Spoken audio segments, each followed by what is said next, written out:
Hello everyone and welcome to this new episode of Chougarfree. This is the 5th episode, but the first episode in English. I am Arezki Chougar. I am a dentist, a stand-up comedian, and a podcaster. I do stand-up comedy in French, but also in English. That's why I know a few people who are English speakers. That's why this episode is in English, and I hope it's the first of many. The whole concept of this podcast, of my podcast, is not to have a concept. Be as free as possible and do whatever I want to do. Turns out what I want to do is sometimes just rant about things, about human beings, the universe, and why the bank was closed when I wanted to get there. Some other times it's having a discussion with a guest, long and free form of discussion that doesn't exist that much in France, those kind of podcasts. Usually it's very produced, very TV-like.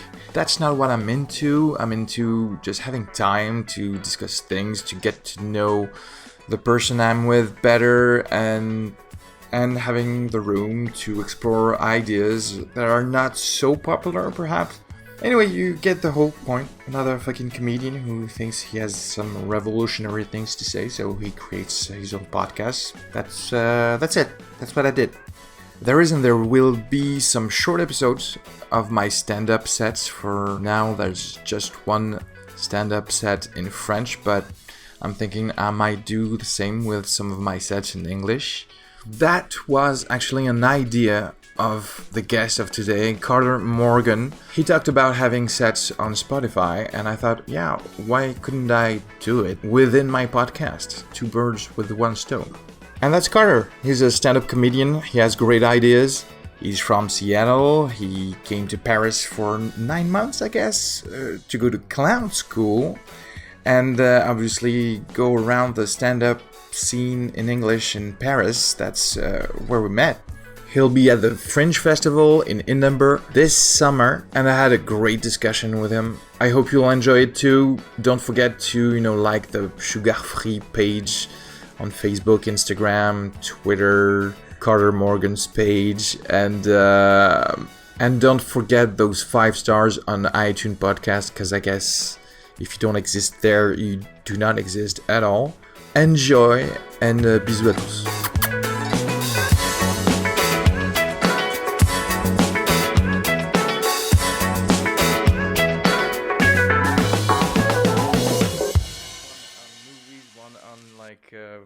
Food critics, and another one with a band of stand-up comedians, but it's in French, and I'm just babbling about stuff. And this one, I just wanted to be proper, just discussion, with another person, and just get to know each other. We talk about whatever.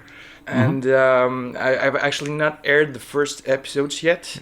And it's going to be a little bit of me speaking alone sometimes, and just other episodes with comedians or any guests. Yeah, that sounds cool. I've actually talked to a professional trainer of athletes. Oh, wow. And stuff like this, just to know why they became what they became. Because I don't know, I have perhaps too much of an academic mind. I'm always okay, so what did you study to become that, and where did you apply to become that? And it turns out, it's never what you think. No, I see that a lot because by day I work at Google, so I do public speaking there and talk about technology. And the backgrounds are so varied. Someone comes from a journalist background. Someone I'm a stand-up comic. The thing I've really been thinking about though is similar to that. It's not so much the background of why people got into it. It's the why are we doing anything? Because for in the States, politics is real polarized right now. Red versus blue, we hate everyone. Climate change is coming. And so for you and me, we get on stage a lot and we're telling dick jokes. You know what I mean? What's the drive for us to do anything? Yeah. That's a joke I like to say when I'm emceeing sometimes, and when it's an open mic, and you're supposed to say, well, if you want to sign up, you can have the joke just right after that to say, if you didn't have any attention from your parents and you want to talk about, you need a hug, you need a hug. Just come on up and just take the mic. It's cliche. I don't think it's for every one of us as comedians, but I think it is though for like every one of us as comedians. Like even more so because like we could write a blog or we could make a podcast, but no, we're like, no, we need to be in front of an audience, looking them in the eyes. We need someone to see us and tell us we're good and have the quick response. Right. By the way, I could write a book and then you have to have time for them to read it. Mm-hmm. And then if they are going to come back to you with notes or just compliments or whatever, it's going to take 6 months at least. Mm-hmm. But if you're not funny, you know it right away. I can't go more than 12 seconds without having a room full of people tell me they like me. It's a problem. Yeah, we've talked about it with other comedians. The fact that when I'm in a soirée, with other people that I don't even know, if I see someone who's not liking me, mm-hmm. I'm just going to spend my night with that person. I just want that person to fucking love me at the end of Even on stage, it's the same though. You can have a room full of people laughing, and then there's the one person with their arms crossed, just looking at you. Yeah. And that's the one I'm focusing on. And instead of all the happy people. Yeah, that is true, right? Yeah. When you go off stage and you're thinking, oh no, they'll laugh, you're all right. No, this guy didn't. He's a stand-in for all of our parents, is what it is. Our disapproving parent right there in the audience. I don't know if we just are in a line of work where we know we have a problem, mm-hmm. and every other people have that problem, but they mask it, they conceal it. They function. Yeah. I think there's two things there. One, it's like, okay, I know I have a problem, but if I just get better at what I do, people will celebrate the problem. Like if I just get more talented or more funny, they go, oh, he's a tragic genius instead of just tragic. He's just pathetic, that's all. Right? So that's one part of it. And then two is I think comics, we sit on the outside of society. Yeah, we have that lucid thinking and we need to be observer a little bit. Right. And so there's a detachment built in. And so I think that's the other thing. It causes problems when you're like, you're never part of the group hug, Yeah. For one, I have never liked group thinking. I even, so that's weird because I want to laugh from groups, But weirdly, I don't like applause. I love laughs because you cannot control laugh. Okay. But an applause is like a cultural understanding of let's do that together. And I think it's fake. Like I want you to uncontrollably laugh, mm-hmm. but the applause for me is like the stepping stone for lynching people.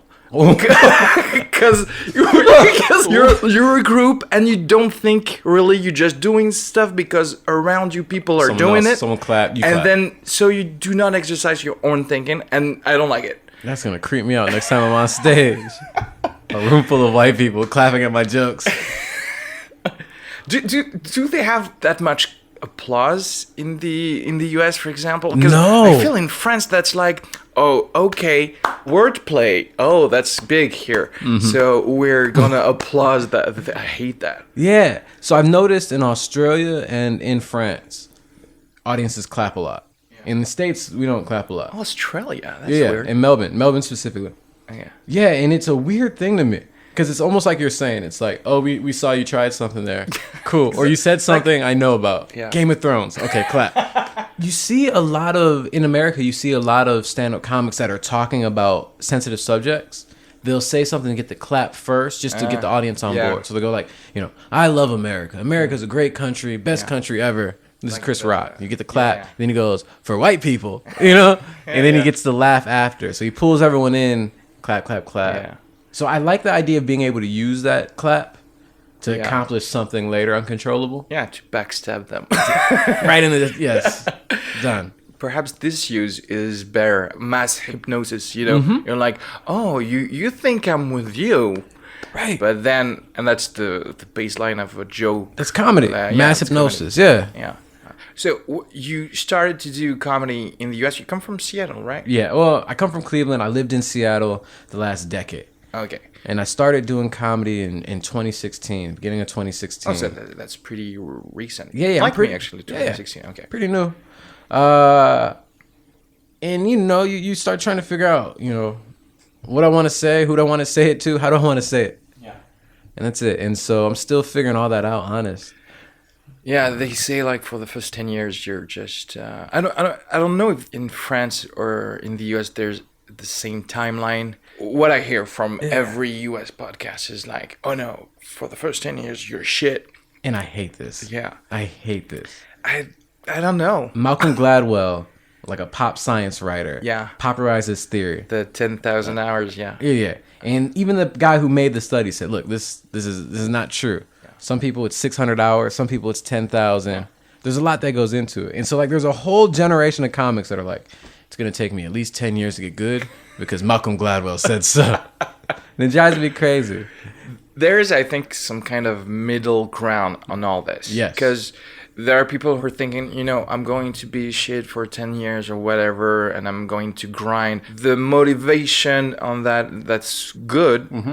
But if you're just thinking that and just you put no effort every day, you're thinking, no, I have 10 years ahead of me. Yeah. So you do not show up with the right motivation on that day for that show. On the other hand, and that's pretty much what I'm seeing a lot in France, is what I call the Mozart effect. Yeah. If you're not some kind of genius who at 3 were the best at what you're doing, mm-hmm. then you shouldn't exist. The truth is, every other composer except Mozart grinded actually to make some stuff happen. We love to love geniuses, but we hate people who work. Right. We want it to look easy, so I think a lot of times we have an excuse. Yeah. Because it's like, well, it's natural for this guy. I've heard stories about like Dave Chappelle and like how hard he works. And he's been great for, 20 years probably at comedy. Mm. And people are talking about he still just loves to go up and grind because like you're not going to get better if you're not getting up on stage. And so it might look easy to us now because of all the work he's put in. Yeah, exactly. When people don't want to pay graphists because they do something that's great. Right. They did it in 10 minutes. Yeah, you did it in 10 minutes. I'm not going to pay you. Yeah, but it took me like 10 years to do that in 10 minutes. 100. But then on the other hand, you have like a lot of comics. I don't know if you know like Rory Scovel. Yeah. I love him.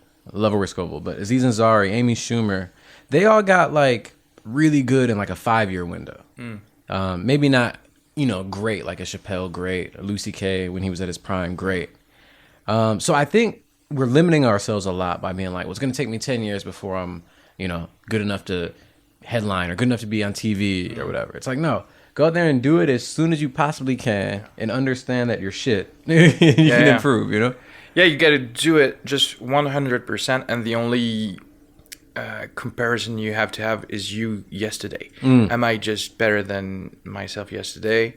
Although, well, you can explore too, because a couple of months ago you relaxed me saying I'm going to go up on stage and just this time I'm going to try not to move.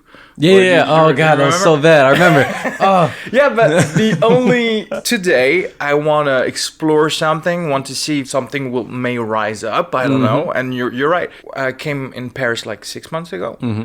And I thought, well, there's plenty of comedy clubs, comedy shows here, so I'm gonna have plenty of room to try stuff. Turns out being booked in comedy shows, you have to just be good. Yeah, just be good. So you do have to do your sure stuff, and that's not what I came to do. I just came to have so much more stage time to explore stuff where I might not be good. Right. I guess I'm going to do my sure stuff and sandwich it with some new things. And then you came and you said, yeah, I'm going to try not to move my whole set. And I was like, you know what? He's right. There are some shows where you can just relax and just tell yourself, let's do that. That's something I try and do. So I came out here and I went to clown school. Yeah. And I failed out of clown school. It wasn't a good match for me. So when did you... I came in October. October, okay. Right around the end of the second terms, like 3 terms a year. Yeah. I'm like, no, I'm done. This is ridiculous. But I learned a lot. And one of the things they talked about was playing the jeu, a sense of the game. And for us, the game is how do we misdirect? How do we hypnotize the audience? And we can do it in different ways, whether it's different rhythms, different things we do with our body. So even though we're saying similar things, you know, we have a joke that we've used. Yes. Find new ways to deliver it. What happens if I go and stand in the audience at this part? Yeah. You know, is that fun for me? Is it fun for the audience? If it's not fun for them, can I have fun with that? Yeah, that's interesting. If it's not fun for me, can I have fun with that? And so that becomes everything. It's like, how can I have fun and make sure the audience is having fun while we're doing that? So that's the only thing I really try and think about. You know, you still, you know, you write, you try and order your sets. But then I think about, like, what's the funnest thing for me to do right now? Oh, that's very clever, because when you enjoy it, it's just so much better. And it's alive because a lot of times you don't know. The other day I was at a Pan Am. Yeah. And for some reason, the left side of the stage, this is a stage where 3 sides of the stage are, there's benches. The left side was completely empty. There's one dude on the bench. And I'm like, I'm telling a joke about a Tinder date, and she brought a Tinder date to a comedy show, and I'm like, this guy's, you know, sexy and attractive and hung. And so I'm just like waving my dick. And I'm like, you know what? I need to be on this bench to do this. And it was so awkward. It was so awkward. But it was fun to take that risk. Yeah. And it made the joke fun for me in ways that telling the same story over and over again, you sometimes lose that. Yes, definitely. And you want to get rid of it sometimes. Yeah. But yeah, you're right. Like attacking the same joke with different angles to telling you there might be some kind of new thing. And clown's cool, so you quit like a few months ago? Like last month, I think. Beginning of April sometime. Okay. Oh, April 20th. Okay. Yeah, so I went to this school, Philippe Goyer. And he's an old white French guy. And he's world-renowned expert at like clown, and it's a theater school. And I went, and again, I learned a ton. But I hated the people I'm like in class with. Like, oh, top to bottom. It was crazy because like I'm a working comic. Like I've paid rent in Paris doing comedy. And a lot of other people maybe haven't performed. And they're like coming in and telling me like, no, this is what's funny. Yeah. This is not what's funny. And I'm like, guys, come on. Yeah. I've done comedy on 3 continents. I think I have a little bit of an idea of at least what I find funny. Yeah.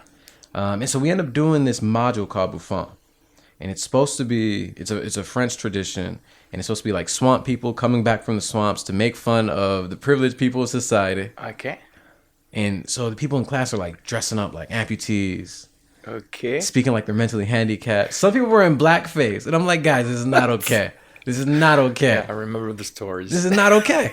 And so I wouldn't do it, and the teacher got real mad at me for that. Oh, really? Yeah, and he's like, well, no, I don't want you to come back. And I'm like, and they're like, just go, beg him to come back. And I'm like, no, I refuse. Yeah. Fuck that. That's weird. It's weird. There's definitely some kind of a shift that perhaps in France didn't start. Yeah, but I get that it was good intention. And a lot of people were saying, well, it's like, but he's an old white guy. And I'm like, yeah, they've never led us wrong before. Come on, man. Like, so there's a lot of people that were like, I know that this is wrong, but while we're in school, let's just keep doing it. And I'm like, nah, I can't, guys. I'm sorry. Yeah, because if you don't even change that in school, when are you going to stop that? Wokeness is a little bit late for those stuff. Bruh. Okay, here's one. I don't even know if I want to talk about it, but let's do it. Let's go. Because it's silly. So I went to Louis C.K.'s show out here. Okay. Louis C.K. has always been one of my favorite comics ever.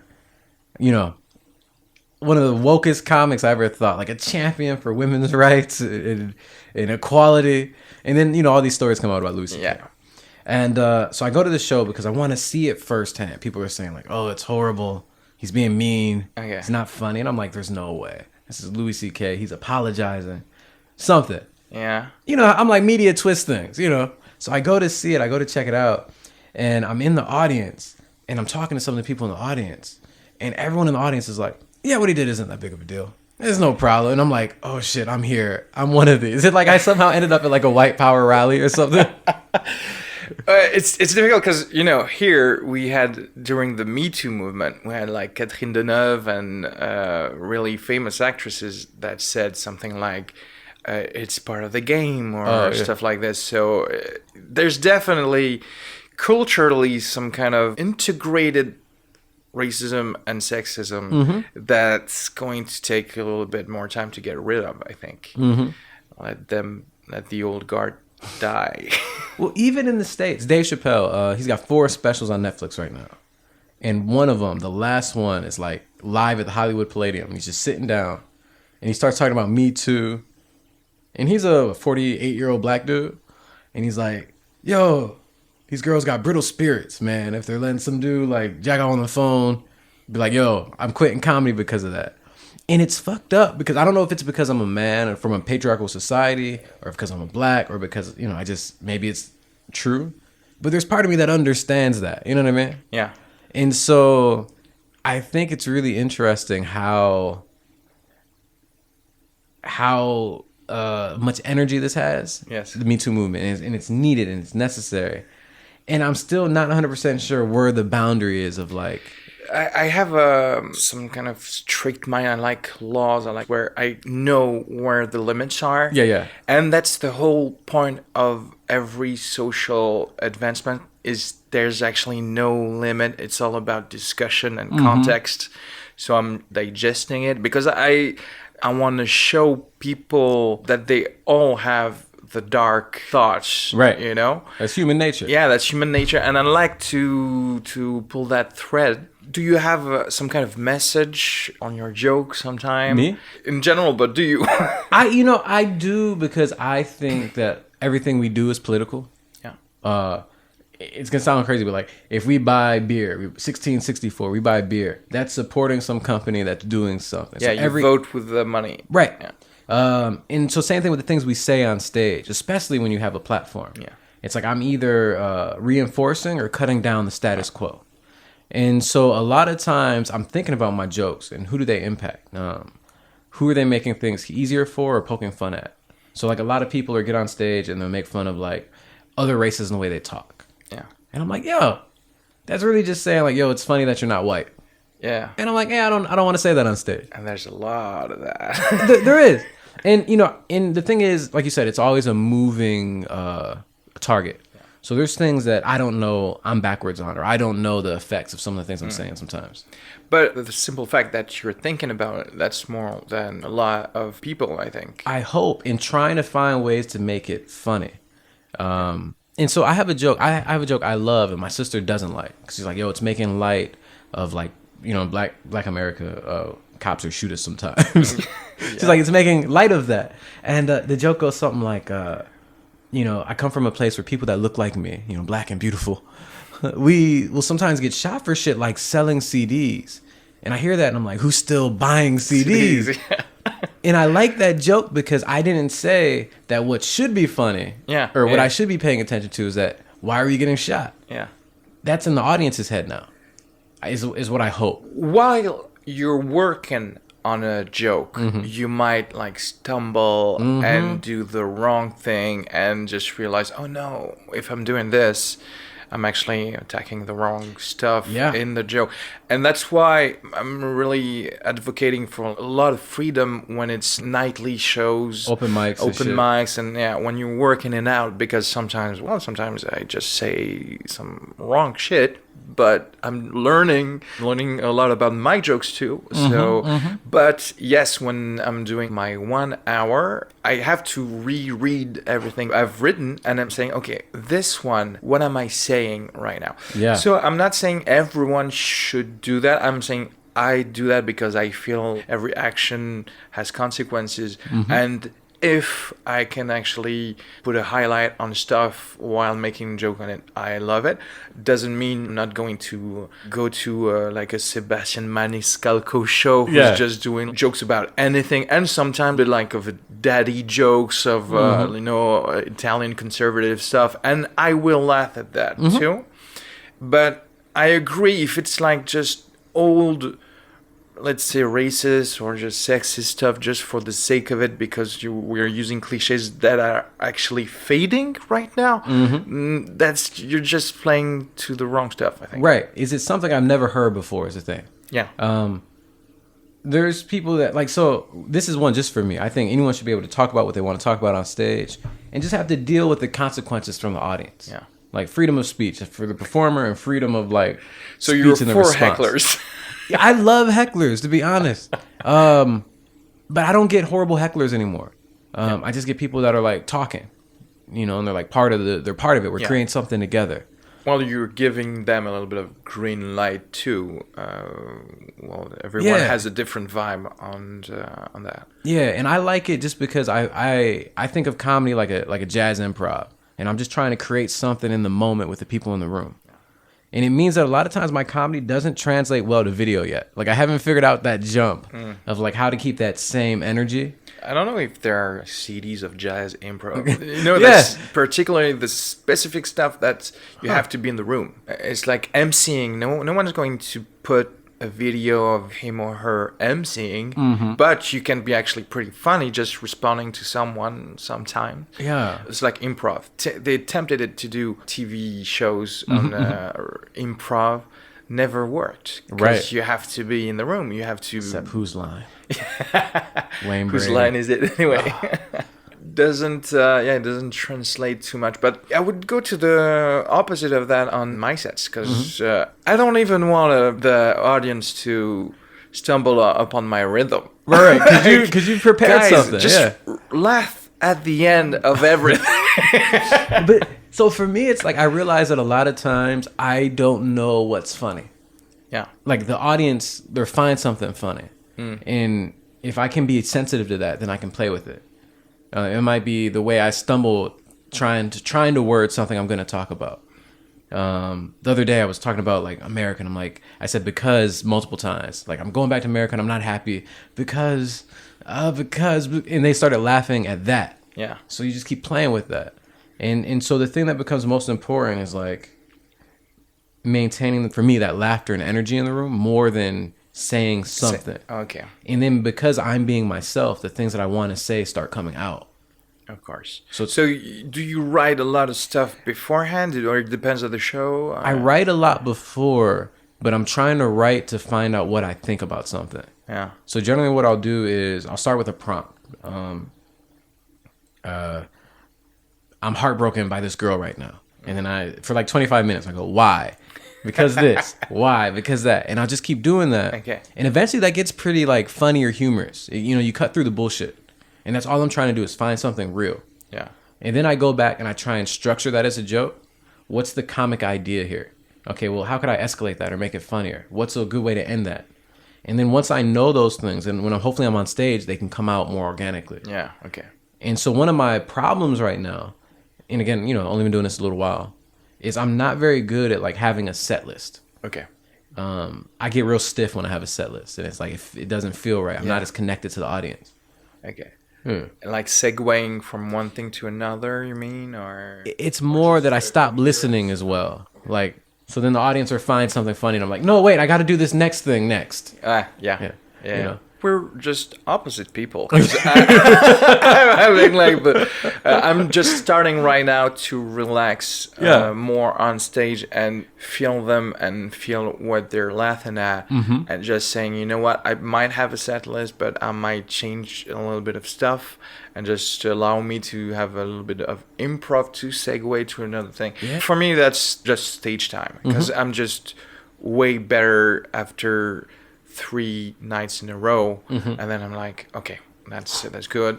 Okay, I have to remember every time that, oh yeah, I'm funny. Like they booked me, because that's the imposter syndrome comes a lot for me, because I've been raised with parents that always said you have to compare yourself to the best. Do not compare yourself to the average of the classroom. No, you're not going to bring my shrink in. You got a couch right there, man. Pop a seat. But it's the immigrant mentality that we have, because I came here when I was 9 years old. So you have to bypass the possible racism. You have to be the best. You have to be undeniable. So obviously when I started to do stand-up, I'm like, yeah, they laugh, but my only comparison was Netflix. Was like, I'm seeing Louis C.K. and Bill Burr. I'm like, fuck, no. See, so I am so in that too. Like same thing, minority, Black America, white America. Yeah. You have to be exceptional just to be treated equal. Yeah. And so I'm dating this girl out here. She's Portuguese, very European, and the mindset is so different than what I think is like a Western American view. Like, be number one, all things, all times, be the best. Yeah. And she's just like, dude, you're good enough. It's okay. Yeah. And I'm like, ew. Our thinking can be motivational sometimes, but it's always very self-destructive. Yeah, are you happy? And like, there's nothing more important than, are you fucking content in this moment right now? Because you might not get another. Yeah. You know? Especially for comedians. Again, if you have to... Every time I'm talking about this, I'm saying recently, like I've just discovered life recently, like last night. No, that's for real. Like, perhaps it's been a year now that I'm thinking, yes, when I have fun on stage, everybody has fun. Mm-hmm. And, you know, you have to recreate the fun. And actually, I just have to relax. That's right. all you have to... That's something someone told me the other day, and it's been dope being out here because French comics have, like, in the English scene, seem to really like me, and that's the first time that's happened in a comic scene. But someone said it looks effortless. Like, he goes, like, when you're up there, it looks effortless, and it's not. But when I'm at my best, I'm relaxed and I'm just myself, so I'm not doing anything when I'm on stage in that moment. You know. It's just like, this is what's funny to me, and I'm talking with friends. And that's something like, how do you get that comfort to be able to do that every night for a hostile audience, a good audience, an audience of 6, an audience of 100, you know? Yeah, definitely. My set list was a career plan. That show tonight, I'm going to say this, I'm going to try this new stuff, and as I'm going to say that, blah, blah, blah. And I had to do it. I was going to work, and my mind is, work is not funny. So I'm not having fun. Oh, so this is a job. Yeah, this is and this is a job, but you have to have the good mindset to go perform well. Right. And again, I'm not saying this like I was bombing every day, like every other comedian. I'm bombing sometimes. Yeah. But thing is, if you're not having fun, people don't have the full potential of you. And that's the only difference, I guess. That makes so much sense, and like that Le Jeu thing we're talking about. Yeah, it's that when you're having fun and you're playing, you're like a child and you're lighting up the room, and people respond to that because that's how we all want to feel. Like, shit sucks outside, so if we could see someone else having a good time, it gives us hope. They don't want to go to a comedy show to see someone work. Like, I'm going to see someone have some Excel tables, you know?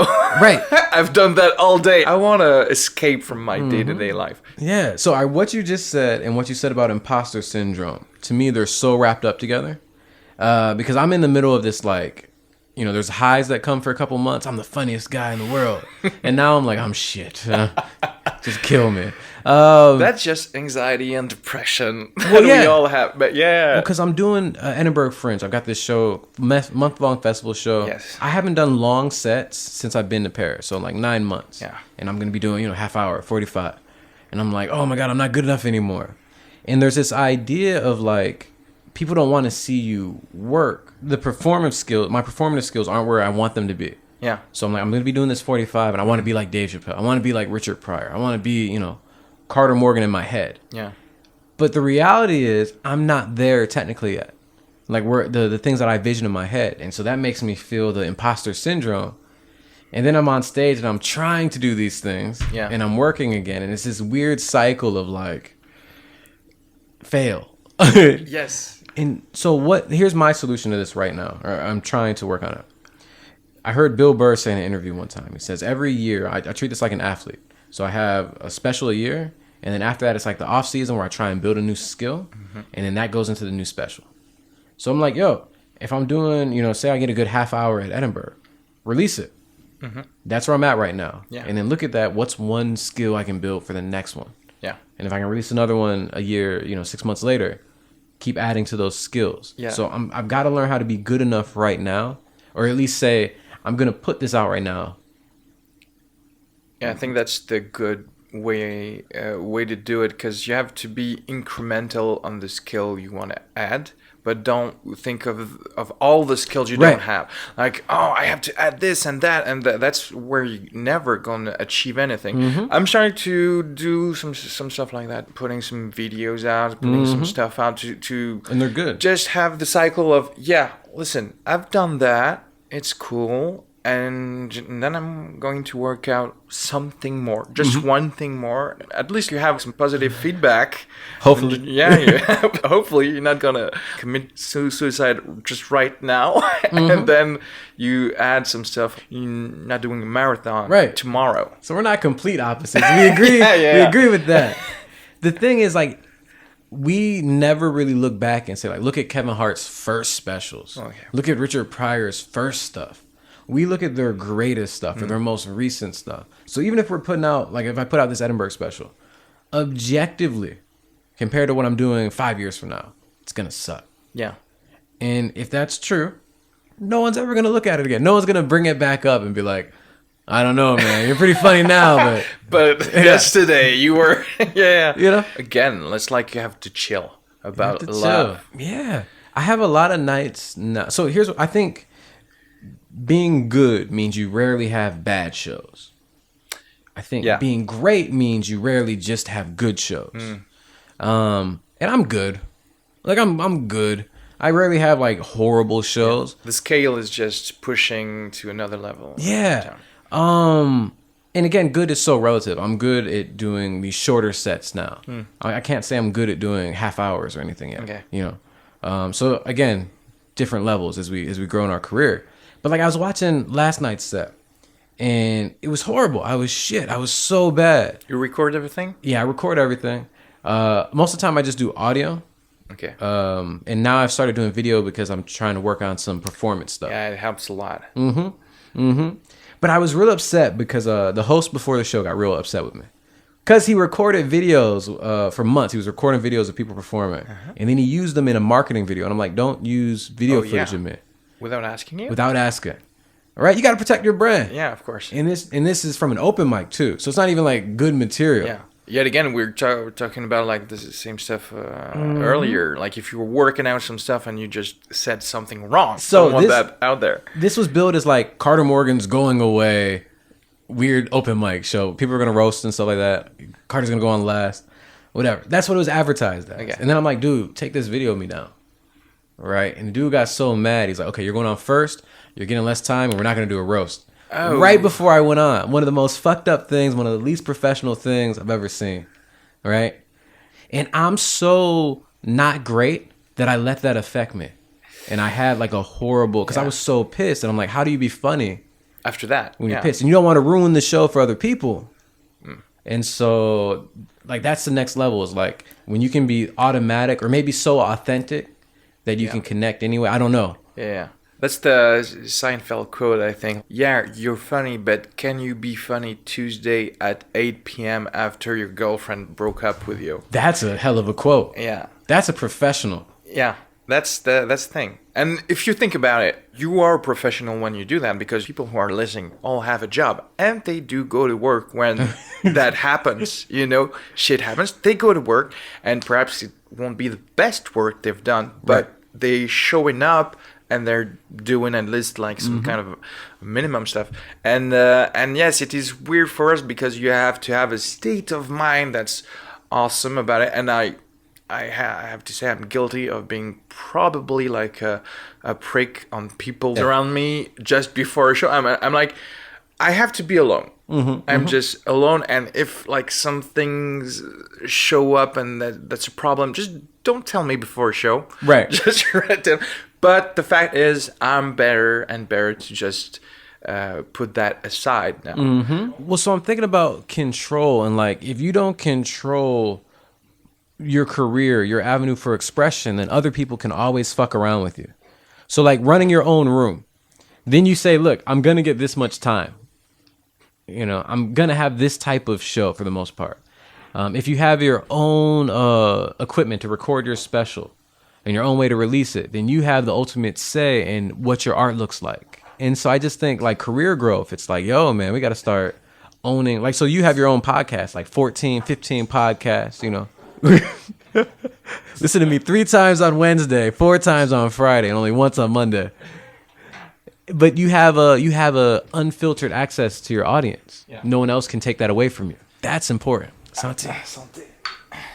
Yes, I think that's also like the future of a lot of art being in control of what you're putting out there and the mean of doing it. By the way, that's my big issue with podcasting here in France versus podcasting in the US.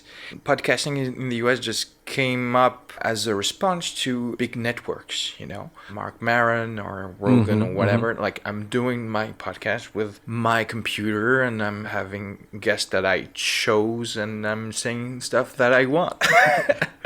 The top 10 podcasts in the US, it all started with independent stuff. Yes.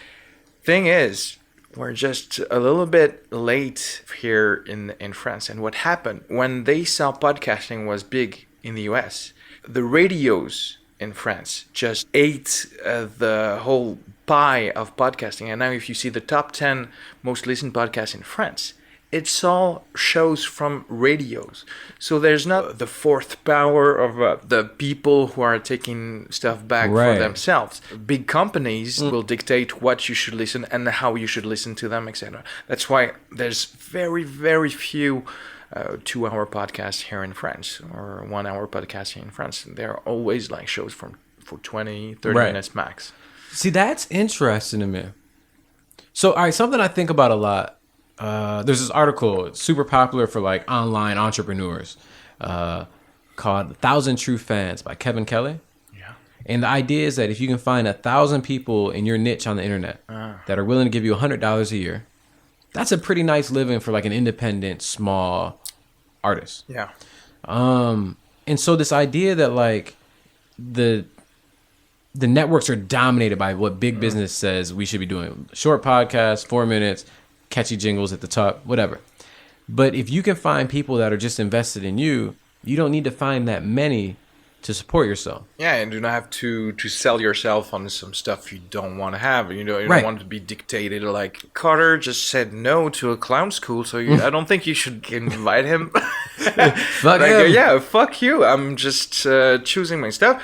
If people want to listen, they will listen. If not, just go listen to someone else. I don't care. And so what's interesting to me is that we talk about comedy, and we always talk about the show, the performance, the writing, the material. We never talk about the business. Well, even just the like marketing that we're talking about, though.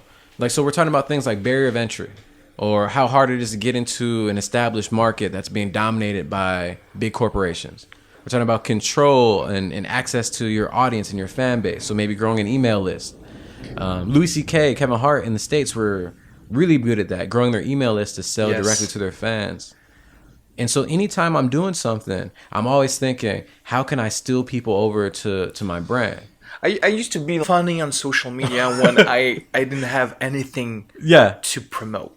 And now I have to kind of exist as a comedian on social media, and just takes the fun out of the game. It's work. Oh, I have to put up a story today. Whereas when it was organic, when I was like a student, I was all over Facebook for nothing and putting out some early memes just for the fuck of it. Yeah. See, I'm having that same problem where I hate social media. I understand how important it is, though. And I know, like, it's been like 3-4 years where I'm like, I should be using it. Like, I should use it. And I don't. And I'm thinking about just completely getting rid of it again and letting a manager just manage it. Yeah, if you can afford that. Let them do it, and then I can have my own little personal one where I fuck around. Yeah. Because, like, I like posting dumb videos and dumb stuff. And then people are like, come on, man, this is horrible for your brand. My problem is, whatever I post just makes me look like an angry, unbalanced black man. And I don't know what it is about my life that I've been living. Because you're thinking like a producer when you're putting out stuff. You're thinking, okay, I'm going to say this. Will it work for that show? That's what I want to get to. Yeah. I want to do that because instead I'm just like, oh, this thing bothered me. Let me rant about it. But don't you think it's better that way in the, because I think what I'm gathering from people who are followers on Instagram, they want to have a day-to-day connection with the person. So I don't know. Right. You know, I don't have good answers here. I think starting out or like trying No, I honestly just don't have good answers. I have no idea. I have no idea. Me neither. I have no idea. But I think, to go back to what you said earlier, I think we have to find the fun in it. In all things. Yeah. Like, not even just for, like, a make money purpose, though. Just to, like, we're on Earth for maybe 80 more years before the planet heats up too much and we're dead. So, like, right now, we're having a conversation, and this is fun. Yeah. And so it's worth doing. And if it wasn't fun, then is it worth doing? Yeah, no point of doing it. Yeah. So, like, if in the middle, you're like, all right, man, time's up. You're out. Like, right in the middle. I respect that, you know? Yeah. On social media, they're also a big part of being booked on shows. Like, if you're relevant, you're not relevant, but if you have a good number, but it doesn't translate in your sets, because, you know, there are people who have like a lot of followers, and they might actually have good content online, and they are funny online, but you put them on stage, and it's like, please go away now. Never do this again. Well, and that's why I'm like, yo, let me have someone that manages social media. Just manage that. Yeah. Like, let me start delegating, because I've been trying to do everything, and even the things I'm really bad at, like organization, people skills, being a decent human, you know? So let me delegate that to someone else, and let me just keep getting better at comedy. You know, keeping an eye out for what's going on in social media. Because I think that's, like, so any business, and we're our own individual business. You got to think about the future of the business, you got to think about the past of the business, and then you got to do the work in the present. And that's a lot for one person. True. Because just the doing the work of, like, getting better at comedy is a lot. Yes. You've got to be mentally strong, you've got to be sharp, you know, you've got to write and spend time doing some things, got to get out and perform. Yeah, and on top of this, you get to be some kind of futurologist of technology and be ahead of the curve to say, oh, no, this is going to work. Like, so here's my plan. I'm gonna only focus on Spotify, YouTube, and like maybe Instagram. Like, focus. Yeah. And all of it is to grow an email list, hopefully. But I just if I can get a big following on YouTube, that's the biggest search engine. Yeah. That's like the second biggest search engine next to Google. Yeah. Plus, people who see my videos might like my face and be like, "Oh, I'll pay him money for something." Spotify, just to, you know, get streams and listens and start building that fan base. And then Instagram is just another way of, you know, at least I have some social media presence. Yes. So I'm just focusing all in on those going forward. Let me learn the ins and out of those. Let me learn how do I, like, me and the manager, let's only focus on these. Fuck Pandora. No offense to Pandora.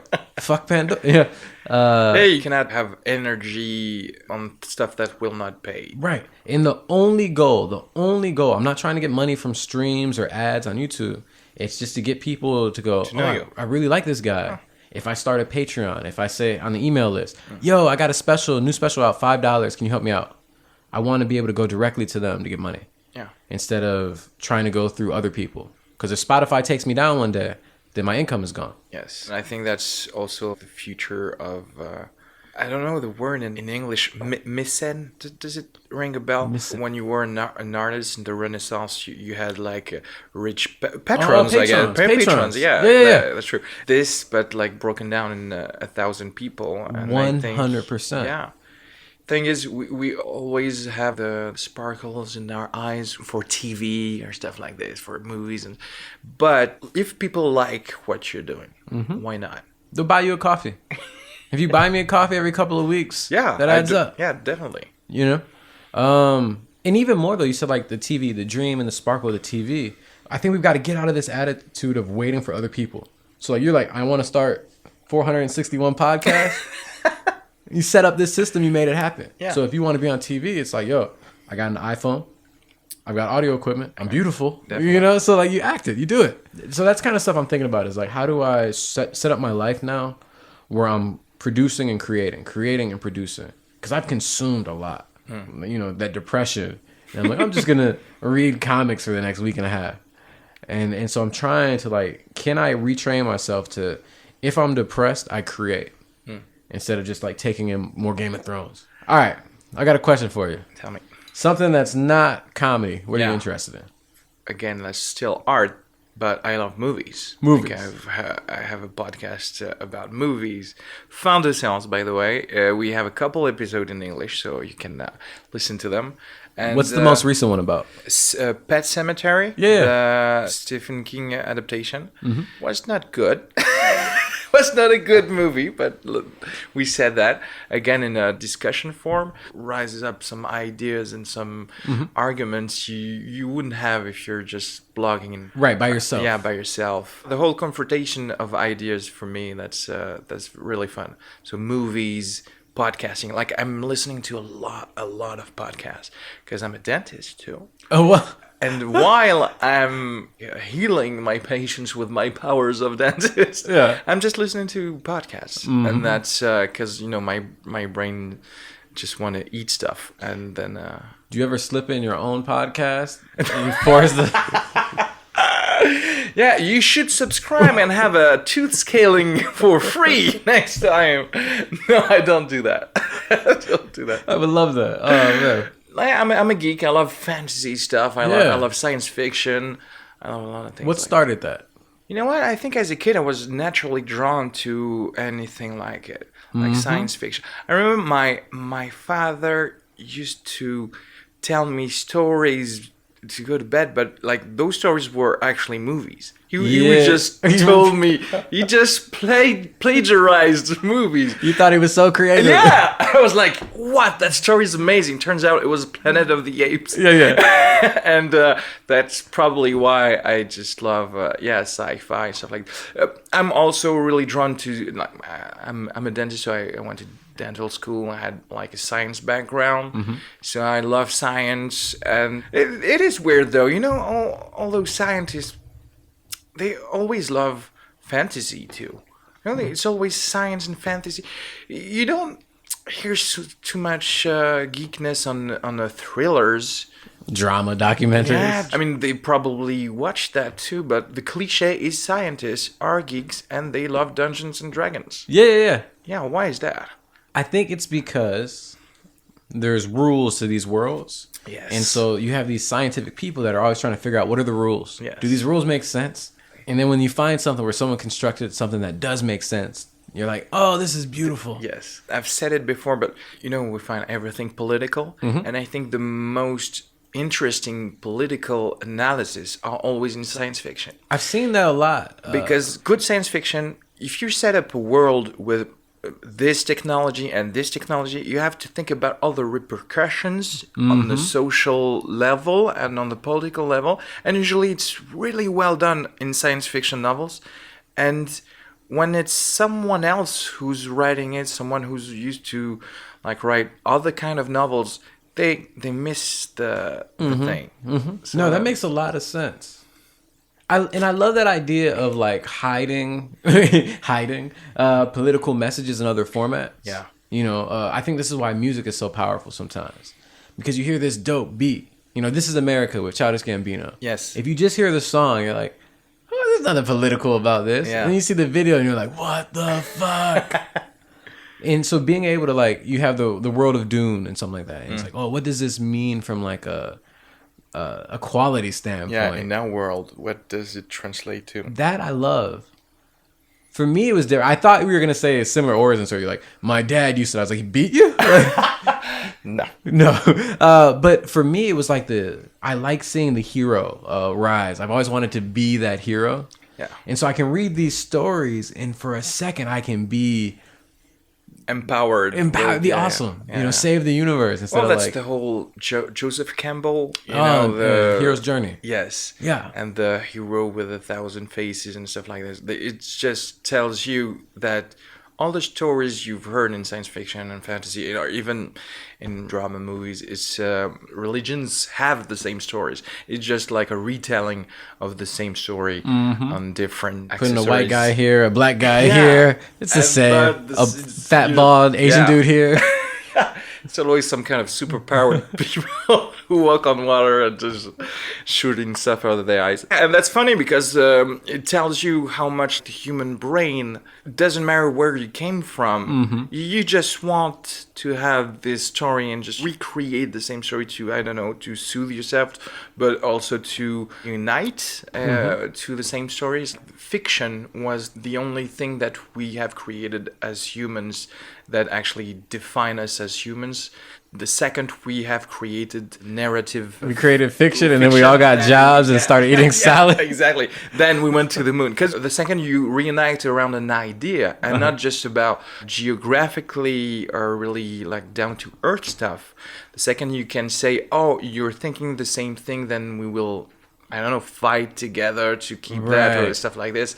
Then we've basically created society, modern society. That is really interesting. Yeah. So not like, oh, we need to pull together because there's water here or corn there. Yeah, this will happen with giraffes too. Right. But the second you're thinking, oh yes, because my God is white, my God is black. Oh, I'm gonna live over here then. Yeah, you got it. I say a lot of stuff like that, white, black. I don't actually think like that. It just cracks me up to say that shit. Yeah. That's interesting. Where'd you hear that idea? There's different books about this, like William von Hippert. I think he wrote The Social Leap. That's a recent book. Okay. But the whole stuff on narrative and the creation of fiction, I would have to find it. I might put it on the description of the podcast. Yeah. If I remind myself. I like the idea that we're having this conversation right now, and you've got to go back through the whole thing and listen to it and find the hidden gems. Bob, if you're listening right now, your wife cheated. No, I don't know. It's just funny to me. You just placed nuggets of drama inside the podcast. All right, so I recently started doing something with these business cards. Like, weird, but it's that. Yeah. Let's see if I have my wallet on me. Well, basically, I have a business card. Yeah. On the back, I write like a dumb little fortune. Okay.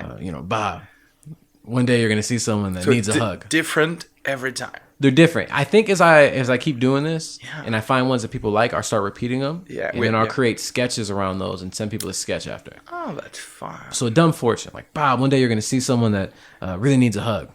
Get out the mirror. Just dumb. Stupid. Make no sense. And then I'm like, yo, if you like this, tag me in a story on Instagram and I'll send you a comedy video. Well, that's already some kind of a great plan on social media that you've created. Hopefully, we'll see. Hasn't been too effective yet. I've given out maybe 100 of these cards. I've gotten maybe 3 or so people. Okay, so now that's 3% success. Yeah, so we're fine. Hopefully it gets cooler and funner. Okay. But I like that idea of dumb advice that makes no sense out of context, and then linking that up to something oh, now you're in my marketing funnel. Dun, dun, dun. Right, and this is what I like about France compared to the U.S.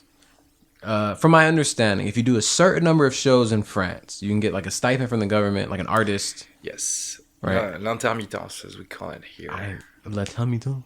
L'intermittence. L'intermittence. My French is great.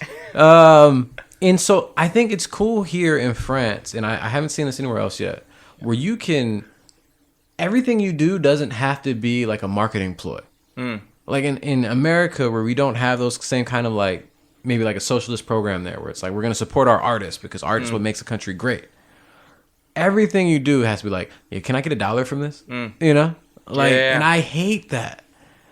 Also, you have to play the crowd more.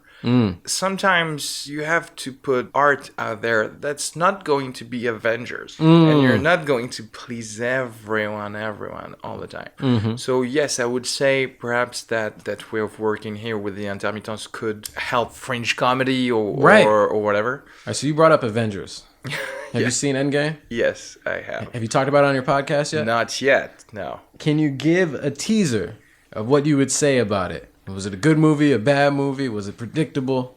There were things in it that weren't that predictable, and that is enough for me to enjoy it. Just the fact that the trailer didn't show the whole movie is so fucking rare. That's already, I give a point for that. Okay. Also, I'm a fanboy, so anything so you're biased. Okay. Yeah, I'm a little bit biased.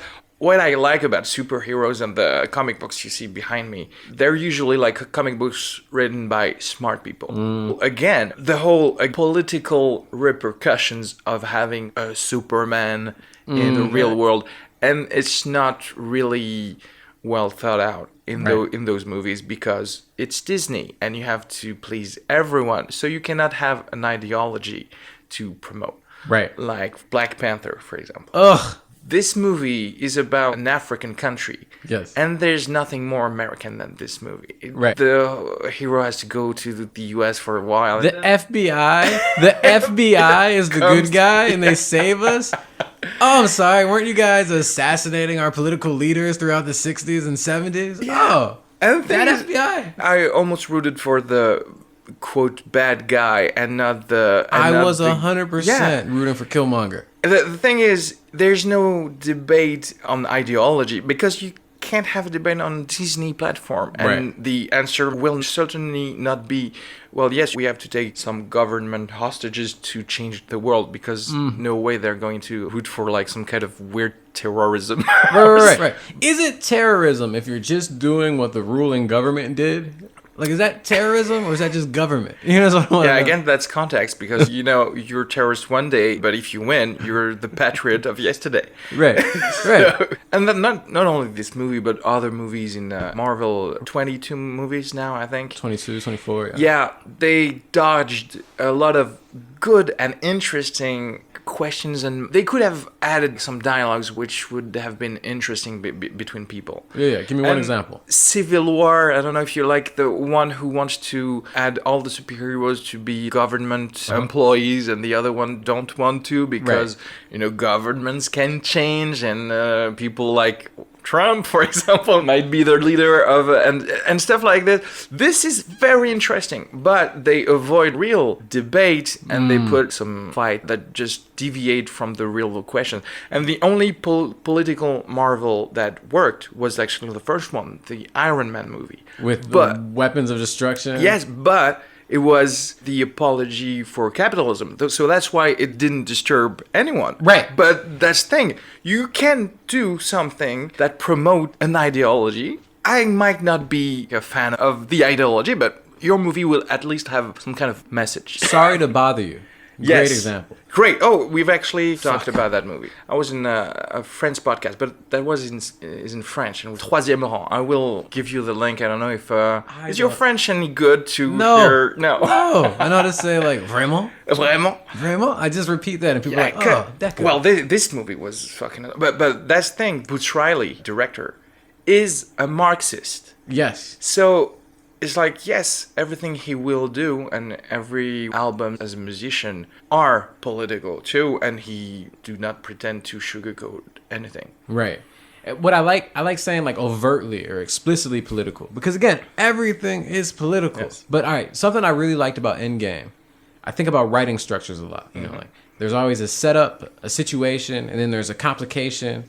Then you escalate that complication, and then you resolve the complication, and then you're on to the next situation. And I think Endgame did that really, really well from a writing level point. Let's see. I'm going to spoil a non-important scene. Remember a scene where Dr. Pym, Ant-Man's the guy that made these Pym atoms. particles. Yes. What are they? Pym particles. Pym particles. Yeah, to shrink. Pym particles. You got some Pym juice in your cup. So he made Pym particles. And so they had to get him to leave the office to get them. So they're like, hey, man, here's a call for you to leave the office. Most movies, Pym would have just left right then. Yeah. Right? It's an easy way to get it done. In this one, there's a complication where he goes, yeah, I don't want to leave the office. You bring it to me. Yeah. And then they had to escalate this where they had to find some kind of excuse to get him to leave. Oh, I think someone's getting sick. They touched the particles, blah, blah, blah. Yeah. And then he runs out. And now they created like a humorous moment there. And I think they did that well throughout the whole movie. And as a writer, I'm like, oh, wow. I'm fond of those kind of added dialogues, too. I like realness in the little dialogues. I want to have a Superman who's talking to Batman or whatever about coffee, for example. Because that would be their real life for an instant. Because when you're seeing them not punching big villains, what are they doing? And I want to have the realness of, and that's what makes it real. Sometimes the writers think they will add some kind of senator or a president, then it's going to be real. No, I actually want to have them talk about something nobody gives a fuck. Right. Because, you know, sometimes in their day, they're not speaking about Lex Luthor, you know. Right. But isn't the point of, like, drama or any kind of TV is to just completely cut out all the, like we don't want to see Superman take a piss, you know? I think drama and the big events have much more of an impact when you're rooted in realness, you know. That's like I love Paul Greengrass movies. I don't know, like Flight 93. Have you seen that about like he did the not Identity, but the second one and the third one, who are just fucking great. When even the hero just buys some stuff and, like you said, some complications on dumb things where in another movie it would be erased. But in realness, you would have those complications. And I like to have this because when shit happens, then I'm thinking, oh my God, it's really happening. But when I see a presentation of the characters in a very Disney way, everything is smoothed out, everyone has a quick quip and funny thing to say, you know? Fucking Captain America. None of it is funny. Yeah, but I hate that character so much. Sometimes I have a fondness on the person that was just uprooted of his time. You know, they didn't play along with that solitude that much. It worked well on the this is the geek speaking now, but on Winter Soldier, have you seen it? Yeah, I think that movie was really good. Yeah, he's going to talk to veterans, and you're like, oh yeah, that's what he would do actually, because he's alone, and then he has someone who actually lived the Second World War. Yes, it makes sense, and this is the realness that I'm talking about. You've really thought your character, what he would do on his downtime. Have you ever thought about writing movies? Yes. Okay. There is some hesitation, some trepidation there. Like, have you written anything yet? I've written some stuff, like short stories. Perfect. Perhaps, that's the start. On my side, and I'm thinking about like writing plain fictions. I think I've written one fiction short story a long time ago. Yeah. Yeah, it was interesting. I wanted to make a bunch of. Have you seen like the Ballad of Buster Scruggs? Yes. Basically, something similar to that, where it's like short stories set in the West. Okay. And it was all around like this idea of these characters called legends, and for whatever reason, they passed on who would be legend with a game of Russian roulette. Oh yeah. I didn't think through this world very much, but like, so I just wrote this scene where like the former legend and the one who wants to be the new legend are like doing the Russian roulette, and like it's from one of the characters' point of views. Yeah. It was cool, and that was it. That's cool. Yeah, it was cool. You can even create like some kind of universe. It reminds me of an anime that was like samurai, and to be the first one, you have to challenge the first one and stuff like that. I like it because you can build on that. Yeah, the idea at the time was I only want the interesting bits of being a cowboy. Like so there's a bunch of different legends, and it never says their names. They just describe different things in times. So like maybe one has 2 guns. Yeah. Maybe one has 1 gun or an eye patch or something. And so you figure out who they are from those things. But you're always catching them at like stopping a train from being robbed, or, you know, that's it. Like you never the boring bits. And that was like the most fun to me. Yeah. But no, I think it's really important, and something I want to do in the future is sit down and make dedicated time to write longer projects. Yes. And not just stand-up comedy. I love stand-up comedy. But there are limits to the medium, and it'd be fun to make movies or TV shows or even a sketch show. Yeah, so it's just like one of those things where it's like, okay, I gotta stop consuming so much, start creating more. So what's your ambition? Like, would you want to be? I want to be the greatest storyteller. Oh, nice. And hopefully comedic. Hopefully I'm very funny. Okay. But I don't think being funny is like what you have to do all the time. I think as long as it's interesting, you can get people to laugh. So the stories you want to tell need to be funny anyway. So even if you've seen a lot of my comedy, I don't know if you've seen, but I'll sit down and I'll tell stories. And even though it seems like I'm improvising a lot, the stories are structured well, you know. there's a situation, and then there's a need to go into this weird unknown thing, and then there's my reaction to that, and then hopefully a good resolution that we can all laugh at. And there's points to laugh at throughout, but I try and structure the stories that way. And so when I do my comedy, it's just like certain things in the audience make me think of different stories and how they fit together, and so then I tell that story. So why then stand-up comedy instead of jumping into, I don't know, novels or writing for TV or something like that? Because the stories I like to tell are created with the audience. D'accord. So, look at that French. D'accord.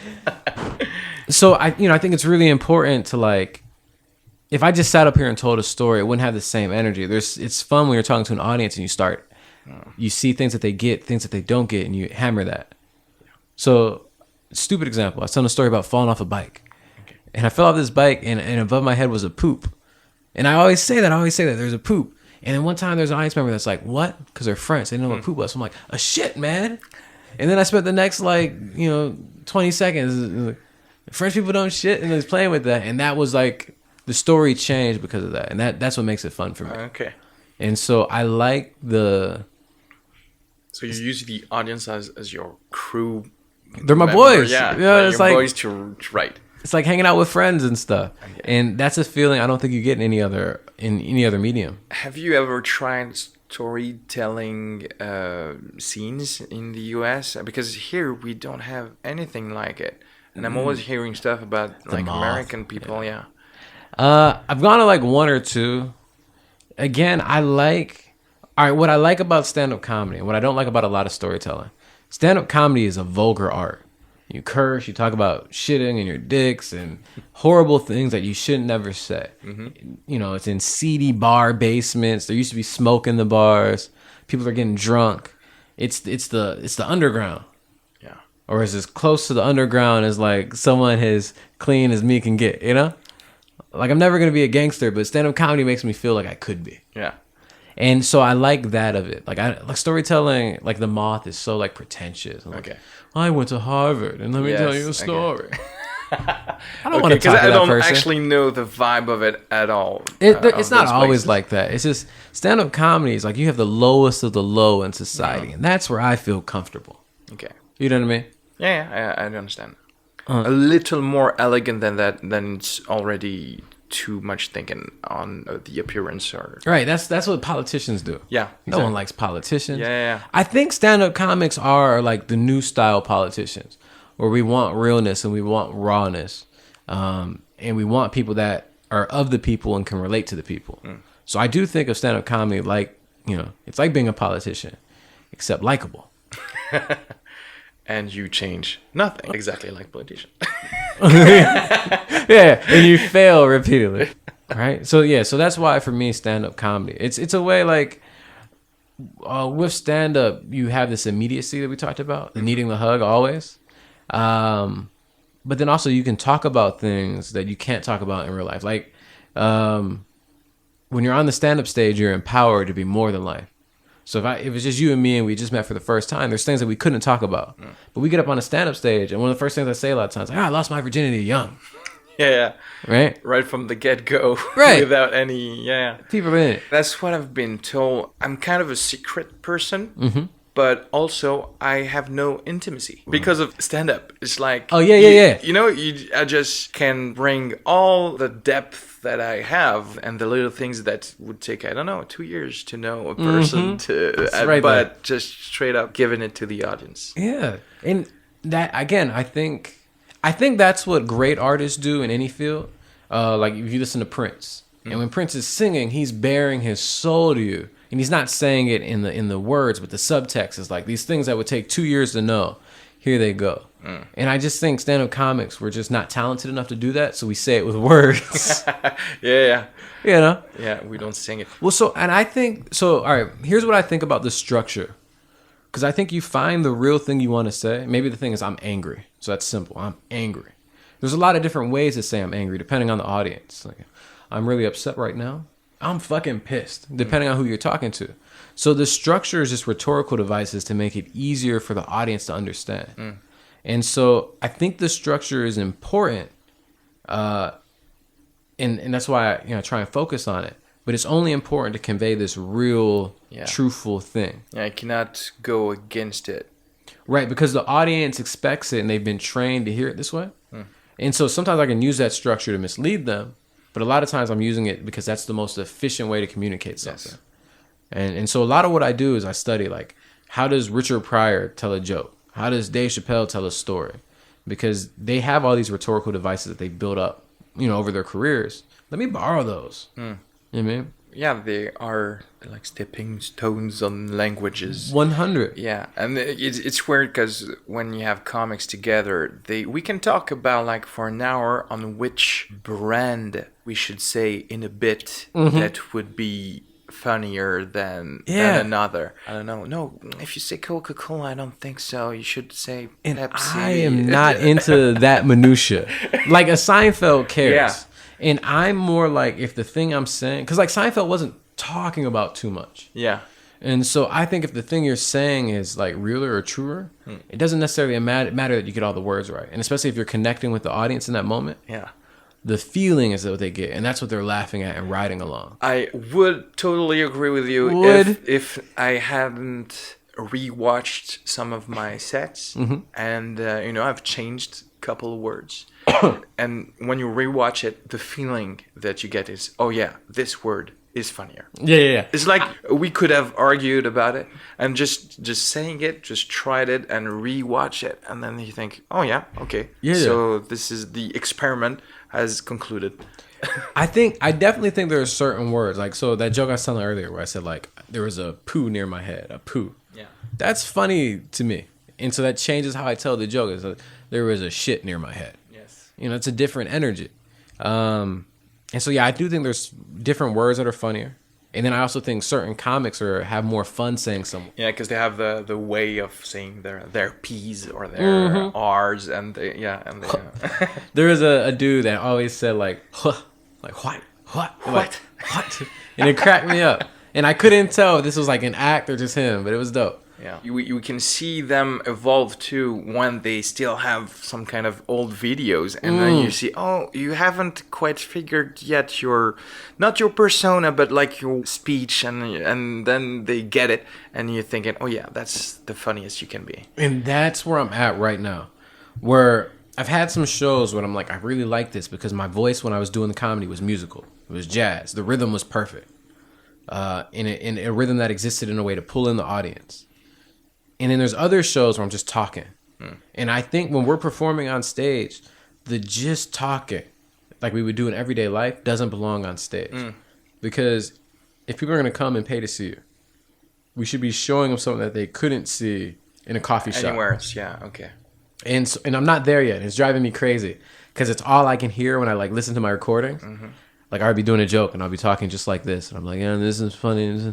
And the idea is okay enough that it gets laughs, but I'm like, you didn't bring your makeup and and so the thing I've been focusing a lot on the structure, the material, and then there's the connection to the audience, and then there's the performance, and those are like the three parts of live performance. And again, the structure is like cool because like there's a Dave Chappelle joke I love where he says he's talking about Kevin Hart, and he goes, and Kevin Hart has so much money he could tell his wife to shut the fuck up, it'd be fine. He's the first comic a Drake song could be about, every lyric would make sense. And he goes into this joke where he says, "Do you know how much money you have to tell a girl to shut the fuck up? I've got quiet please money at best. I need to take a loan out for shut the fuck up. Shut the fuck up. That's Jay-Z money. And Beyonce's got no you shut the fuck up money." And that's a great, like structurally, that's a perfect joke. Yeah, you build up to the thing and then you add the last right. thing. Yeah. And so then I'm like, let me see if I can take that structure and apply it. So I've got to like I say like I'm 11 when I lost my virginity. Like, do you know how young 11 is? Like 11 is so young I have to tell people I was not molested. Yeah. I was molested years old. 11 so young, R. Kelly would be like, "Hey man, you should probably wait a little bit." And Michael Jackson would be like, "No, you shouldn't." But it's the same structure. Yes. And so I'm like, let me learn the rhetorical techniques to tell these. And then now it's like, okay, let me start learning how to perform them. This is really interesting because right now you're thinking about it like music. Like I'm using the same, not rhythms, but I'm having the same genre of music. Yep. And that's perhaps you have created, and I'm going to add my spin on it, and yeah. Literally, like, I map out jokes like there's songs and stuff. Yes. I love it. I love that you actually break down everything, because that's my... that's your dentist brain? Yeah, that's my scientist brain that loves to overanalyze stuff. Yeah, well, I mean, so I think about like a song. If you have a verse has like a A part, a B part. Then a lot of times there's a bridge. Then there's the chorus. So that's a setup, a reveal, an escalation, and a payoff. That's one complete story. Mm-hmm. That might happen like 2-3 times in a song. And I think about, to me, a joke is like a story is the verse. And the 2 verses, the build up and the escalation. And a bit is a couple of those. So I think about a bit like a song. It should be like 3 to 5 minutes long. I want my bits to build up in the same way that a song would. So like verse 1 to the chorus has a certain value. Verse 2 to the next chorus is another value. And that's probably the highest point. And then there's a chill afterwards. So I want my comedy to sound a lot like music. And you think about how like when someone's creating an album, or like musicians when they do live performances, they have certain build-ups that they want. They want the over the night, they want the volume and intensity to build up. Then they bring it back down and build it back up. Then they come back with an encore. We're doing the same thing, except instead of music, we're using words and emotions. So that's funny, because with that analysis, you can take a comedian and then you can pair it with a musician. You can take one bit and say, oh, look at this bit from Louis C.K. He's actually doing a pop song from this guy. Oh, I like that. That's interesting. I never thought about that. Yeah, because you can have like the same, and then you can like superpose the calcs of the structures. I like that. One thing I did recently is I took the first 10 minutes of Richard Pryor live in concert, and so joke has 4 parts. There's a setup, which is all the context you need to get the funny idea. Then there's a reveal of the funny idea. Then you exaggerate that as far as you can, and then you pay off. You wrap up that bit. Go on to the next. And so I took all of those different parts, all the setups, and I just cut them out and put them next to each other. All the reveals, cut them out, put them next to each other. Escalation and payoffs. And the reason why is I wanted to hear the music of each section, because each section has a different music. Each comic has like 3 or 4 voices that they do. There's their performer setup voice, so like start a new topic to hook the audience in. Then there's their funny, like this is a joke voice. Then they do character voices, and then they pay it off. They either exaggerate that even more, or some comics like Jim Gaffigan, younger Kevin Hart, will do their real voice or the voice of an audience to comment on what just happened. So 4 voices. And it's cool because when you hear Richard Pryor, I've only really gone through the setups now, but his setups sound like, you ever notice how nice white people get when black people are around? And that's how his setups sound. He has like a glide high, and then he stretches out the words there, and then he's fast, and he gets some roughness, and then he stretches out the words going back down. Yes. And that's his music. And so what's interesting is like, what's your music going to sound like in 3 years? What's mine going to sound like in a few years? So that's what I was about to ask. Which comedian would you feel the closer to? Which one do you enjoy the most? Dave Chappelle. Okay. Dave Chappelle. He's so high level. That thing we talked about of like, he does so many things well. And the more I study it, the more I'm like, this guy is the best comedian ever. Richard Pryor, kind of like the Beatles, where everyone is like, or even Seinfeld, where it's like, yeah, I've heard that before. It's not that exciting now. People have built on what Richard Pryor has done so much. Yes. So he's the base of he has a really easy formula. And it's kind of the formula I'm studying right now, where he does that, you ever notice, blah, and that's his setup. Then he'll say a funny idea, and then he'll go into character. He'll act out the funny idea. And then to pay off the idea, he'll do like an ironic twist. In character. They have a factory of pop songs now. Like they have the structure already done, right? Because of, like you said, the Beatles, and because of what they know work, and you could actually just like create a comedian, right. And that's kind of the thing is, it's like, so what I'm doing now is in my head. What would I want to hear? Yes. If I could create an ideal comedian, talking about the things I want him to talk about, saying the things I want him to say, sounding like I want him to sound like, interacting with the audience that I want him to interact with, who's that? Can I be that? Yeah. But also, do you want to be that? Yes. Yeah, because, I mean, you could create like a Captain America. But do you want to be? Not, perhaps it's not you. It's not what you want for yourself, at least. Yeah. And so to this point, yeah. And so I like Dave Chappelle because Dave Chappelle, Richard Pryor too, but they're so good at emphasizing specific words and making just words interesting. So the Richard Pryor, you ever notice Dave Chappelle say things like, and I picked this up too. You study someone and like, somehow he was smoking a cigarette. And just how he says that, it's like he's amused by the idea of someone smoking a cigarette, and just how he was smoking a cigarette. And it's like interesting. So what is it, my voice at its freeze, what's that going to be like? I don't know. And same thing, like that's where I think when they say finding your voice, it's like you find your music, to sound all new age and hippie. Find your music, man. That's it. It's inside you. Well, that's a beautiful thought. Yeah, you be yourself and you will find yourself, I guess. Well, it's... All right, so one of the reasons I failed out of this clown college, because I'm not a very good clown, okay? I want to be cool, and I want to be sexy, and I want to be liked. Yeah. And the teacher said, you're afraid to show yourself. And that's part of it. We have these things that we picture in our head. Like, I'm sure you've imagined doing some things on stage before, or you've practiced it, and then you get up on stage and you close off. And for me, closing off is getting cool. People go, wow, you're so confident. Yeah. Wow, you're so charming. But that's not. Yeah, that's control. It's control. And live performance is a mix between control and chaos.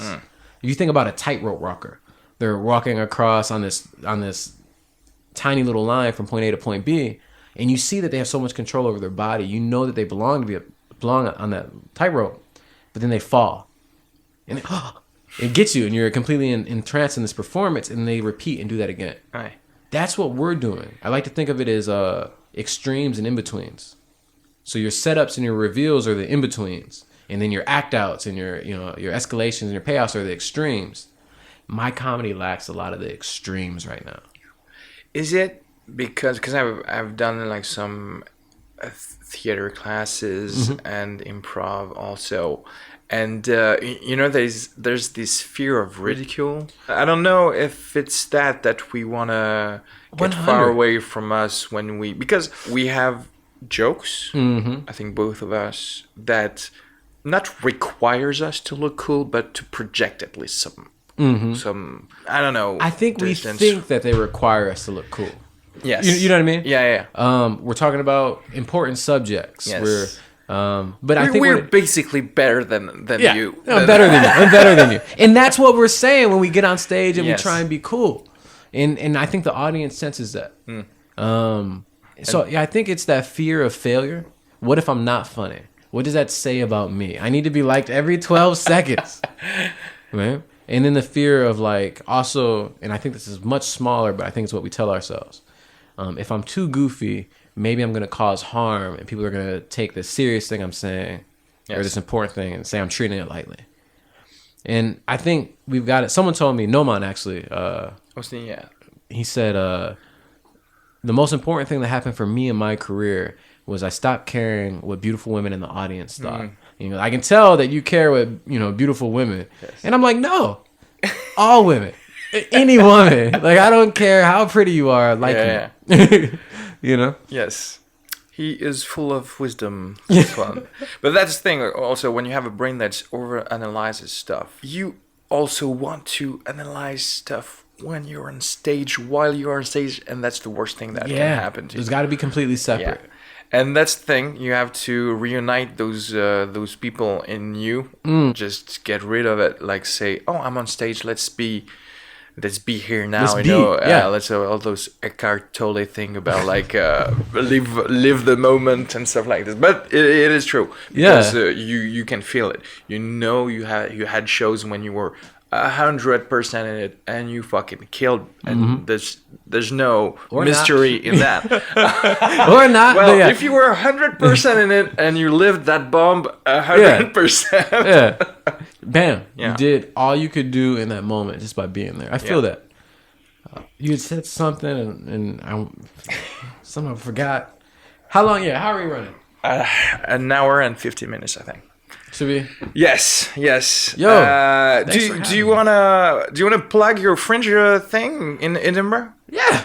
I'm gonna release on YouTube and Spotify in September or October. I'm gonna release a mini special. It's a mixtape, a comedy mixtape called Clown School Reject, and it's basically gonna be the Fringe show, edited, recorded. It's gonna be pretty dope. It's gonna be the best that I can do, possibly right now. In 5 or 10 years from now, you're gonna be like, man, this sucked. But in October, you'll say, fuck, that's good. Yes. And I'm happy I gave $5 to have that, right? This is going to be free. This is going to be 100% free. Oh, it's going to be free. Okay. 100%. But for the Fringe Festival, actually, in case there are people who go to Scotland, it's all of summer. August. All of August, okay. And if you follow me on Instagram or Facebook, I'll post about it. But it's all of August. We're doing a show at 6:30. It's called One Chick, Two Dicks, Three Americans Get Way Too Personal. It's me and my friends Mike and Jane, and we're doing an American style comedy. So every night we're going to switch off between who's hosting, who's featuring, and who's headlining. Okay. So depending on the night, you might catch me for 45, and if you don't like me that much, you can come on a night I'm only doing like 7. It'd be great. Okay, well, thank you very much. I'll put all the links you gave me on the description of the episode. Thank you again, and thank you all of you for listening to us. Yes. And bye-bye. Bisous. Bisous.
song.